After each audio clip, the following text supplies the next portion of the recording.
അങ്ങനെ ആകെ 2,60,000 രൂപയാണ് ട്രസ്റ്റിൻ്റെ കൈവശമുള്ളത്. അതിപ്പോഴും ട്രിവാൻഡ്രത്തെ ഡിസ്ട്രിക്ട് ട്രഷറിയിൽ ഫിക്സഡ് ഡെപ്പോസിറ്റായിട്ട് കിട്ടും. അതിൻ്റെ പലിശ 23,000 രൂപയാണ്.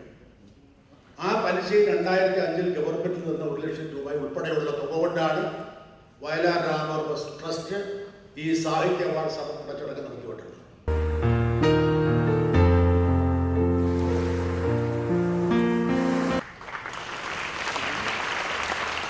പൗരനെന്ന നിലയിലുള്ള അവകാശങ്ങൾ അവൾക്ക് ഒരു വെള്ളിത്താളത്തിൽ വെച്ച് സമൂഹം സമ്മാനിക്കേണ്ടതായിരുന്നു.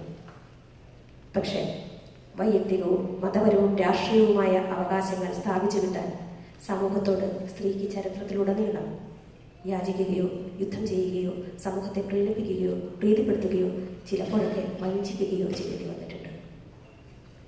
അത് ഓർമ്മിപ്പിക്കാൻ വേണ്ടിയാണ് ഞാൻ ആ രാജാവ് എഴുതിയത്.